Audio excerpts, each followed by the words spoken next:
What's going on, guys, and welcome back to WrestleRant, where every single Tuesday I, Graham Giason Matthews, break down all the pay-per-views that I watch on the WWE Network, as well as on the Global Wrestling Network. Today we're talking NWA WCW Starrcade 1986. Now, if you haven't already, check out my previous reviews of Starrcade right here on the channel from past months, including Starrcade 1983, 1984, and 1985. 1986 overall, definitely a mixed bag. Had a slew of really good matches. It's hard to say whether it's the best one I've seen so far. But overall, a pretty interesting show to say the least. A lot of bad matches, but also a lot of good matches too, including those top two main events. So we kick off the event with Tim Horner and Nelson Royal, beating Rocky and Don Cornudo in a tag team matchup. Very good. I thought this was a great opener. It was very well paced. Very entertaining and exciting at times. All the guys put forth a very good performance, and I thought it was a good match. It probably could have been a bit shorter than what it was, and the finish kind of felt like it came out of nowhere. But aside from that, overall, though, a very good opener and better than some openers that I've seen on Starrcade in recent months, but a very good match nonetheless. We had Brad Armstrong taking on Jimmy Garvin in our next matchup. Went to a draw. This was good. Not as good as the opener, but still pretty good. Had a very good opening, a very good ending, but the middle bored me to tears. Felt like a lot of fucking headlocks, a lot of just rest holds, a lot of nothing there in the middle. But like I said, the important thing is that it started strong, it ended strong. Just the middle there could have been, taken out a bit. So it could have been a little bit shorter, a lot like the opener. But overall, good match, though, with a bit of an anticlimactic finish with it going to a draw. Our next matchup was also a tag team contest with Hector Guerrero teaming with Baron von Raschke, taking on Shatska Whatley and the Barbarian.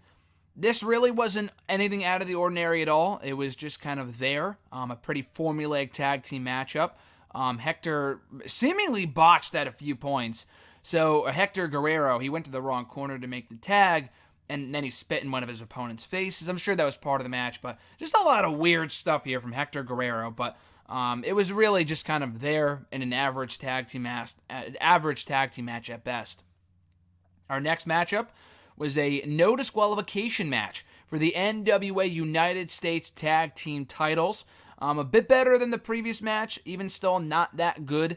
I thought it was all right. The crowd was into it for whatever reason. I just did not think that a lot of what they did was all that special. They did utilize the stipulation well, that I thought. I thought they made good use of that no DQ stipulation, but it was what it was. It was the Russian team Khrushchev, I think that's how you pronounce it, and Ivan Koloff beating the Kansas Jayhawks and to retain their NWA United States Tag Team titles. But again, a good match for what it was. I thought they made decent use of the time they had. The crowd was into it, which was cool. They were into the weapons, but just not too memorable of a match, I would say, to say the least. After that, a strap match, an Indian strap match, I should say, between Wahoo Mcdaniel and Rick Rude. Very boring. Pretty much every strap match that you have ever seen was this. I mean, they did some innovative stuff, but it's hard to be innovative with strap matches, and they tried, but they went back to the same spot at least 3 or 4 times. And in the end here, Wahoo Mcdaniel went over. I think Rick Rude attacked him afterward. Just very boring stuff. A lot of punches, a lot of kicks. Just really, like I said, a lot like any other strap match that you've ever seen, which is why strap matches are not my favorite stipulation in wrestling, because more often than not, they're very boring. After that, for the NWA Central States Heavyweight title, it was Sam Houston taking on Bill Dundee for the belt. I believe Sam Houston was the champion coming in. He won by DQ here. This was just a whole lot of nothing. Really nothing special here at all.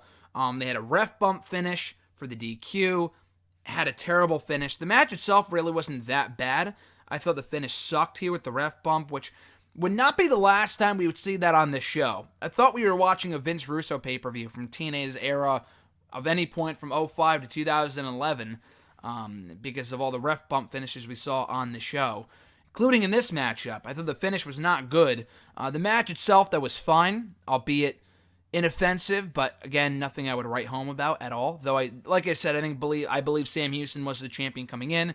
He retained here by DQ, so still the NWA Central States Heavyweight Champion.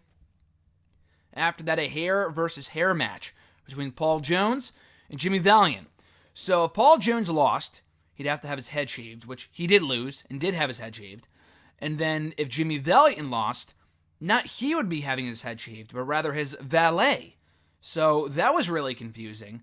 And Jimmy Valiant, Charlie Brown from out of town, I believe his alter ego's name was, he was the babyface here. So that made absolutely no sense. He came across like a heel here. The crowd was into him, but it was like, I don't know, the storytelling, the logic here was very off, to say the least.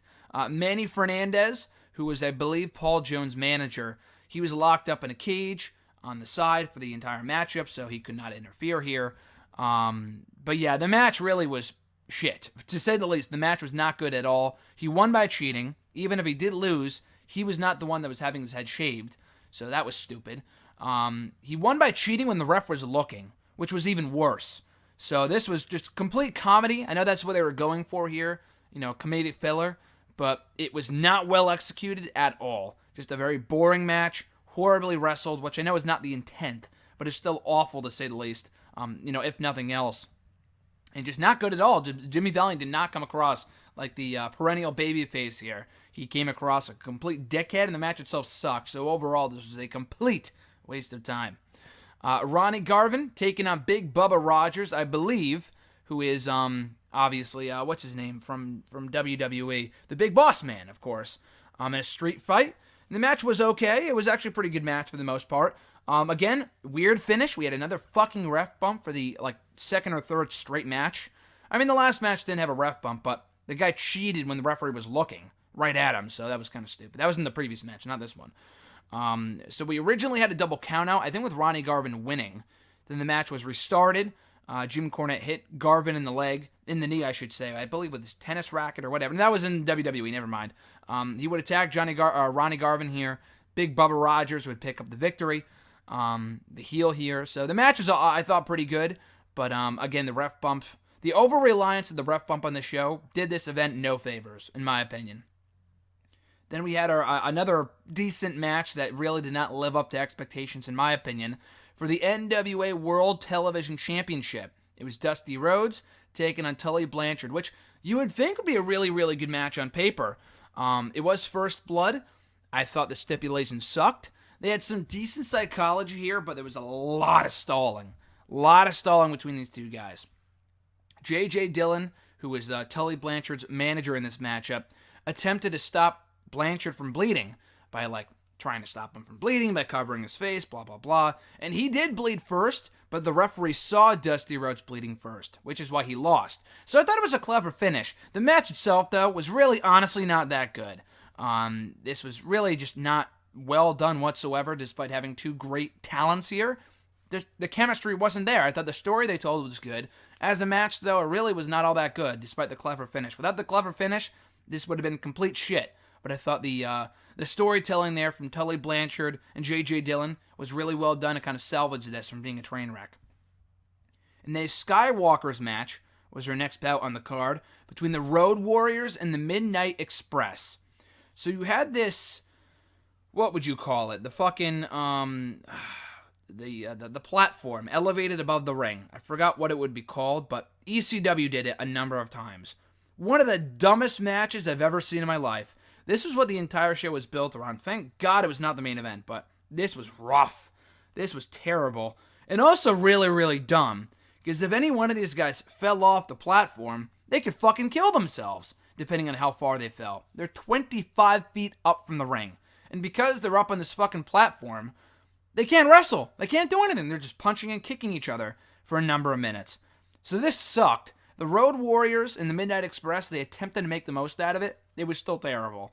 So an awful stipulation, an awful match, and I was shocked the entire show was built around that piece of shit. Thankfully, the event was saved. The event was saved by our final two matchups on the card. First, for the NWA World Tag Team titles, a steel cage match between the Rock and Roll Express and the Anderson brothers. Great match here. The crowd was into this. They had the Rock and Roll Express fighting from underneath throughout. The crowd was so desperately wanted to see them escape the cage and fight back and battle back, but they got the heat worked over on the Rock and Roll Express by the Anderson brothers. The formula was awesome. It was a very kind of a formulaic tag team match, just dragged out, but in a different setting inside the steel cage. But I thought it worked wonderfully. The crowd was into it. The cage was very well utilized here. The crowd was into the Rock and Roll Express fighting from underneath, and when they eventually battled back, the crowd fucking exploded. And then in the end, they escaped the cage to retain, or rather, I believe to win, or no, retain the NWA World Tag Team titles. So, by far, the best thing on the show up to this point. This was really, really well done, further proving why the Rock and Roll Express are indeed worthy of their Hall of Fame induction into the WWE Hall of Fame from last year. This was excellently executed and one of the better tag team matches I've seen in a great while. And then we get to the main event for the NWA World Heavyweight Championship. It was Ric Flair and Nikita Koloff. This was more of an angle than an actual match, but I thought it was well done. So Flair was the babyface here, and he's always worked better as the heel. But Koloff was a great heel. They ended up fighting to a double DQ, just beating the shit out of each other. It felt like a fight. It felt like they had a lot of bad blood there. Koloff dominated most of it. He came across like a fucking monster here. And this was really, really well done. A lot better than I thought it would be, considering who was involved in past main events that we've had for Starrcade. But I thought this was great. They got plenty of time with a bit of a disappointing finish, but it would allow the feud to continue. It would protect Ric Flair. It would keep the title on him and also protect Nikita Koloff. So all around, this was successful in protecting everyone involved, making Koloff come across like a beast and protecting Flair in defeat as a babyface.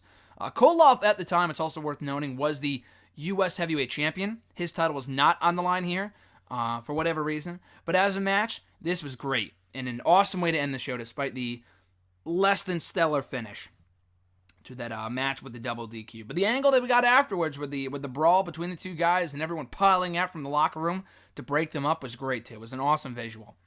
So that was Starrcade 1986. Again, overall, the top two matches really saved this show. Without those matches, this show would really be completely not really worth checking out at all. There was a few good matches there in the middle, but a lot of bad matches too. It started out pretty solid, fell off a fucking cliff in the second, third hour, and then was redeemed in a great way in that final hour with those final two matches. So absolutely go out of your way to check out the Rock and Roll Express versus the Anderson Brothers, as well as Ric Flair and Nikita Koloff. Everything else was good, if not terrible. But still, it was an average show overall. You take the terrible, you take the great, and you put it together, it comes out to a pretty average show on the whole. So check that out when you get the chance on the WWE Network. NWA WCW Starrcade 1986. And it is also worth noting, too, I should say, it is 4 hours in length. It's a long fucking show. There's a lot of matches on the card because it's a long show. So I would cherry pick from it. I would not watch the whole thing. I mean, maybe for historical purposes, but beyond that, the show, every match is not worth watching, if only that final hour. But overall, though, a decent show. And that is my review of Starrcade 1986. I will be back right here on WrestleRant next Tuesday, I believe, to talk about an ECW pay-per-view, then to talk about NXT TakeOver Orlando, and then WrestleMania 33 on our road to WrestleMania 34 in my reviews here on WrestleRant. So, nonetheless, guys, be sure to like this video, drop a comment, share the video, and be sure to subscribe to the channel above all else for more daily content. And that being said, guys, have an awesome rest of your week. I'm Graham G.S. Matthews, and I'll catch your ass down the road.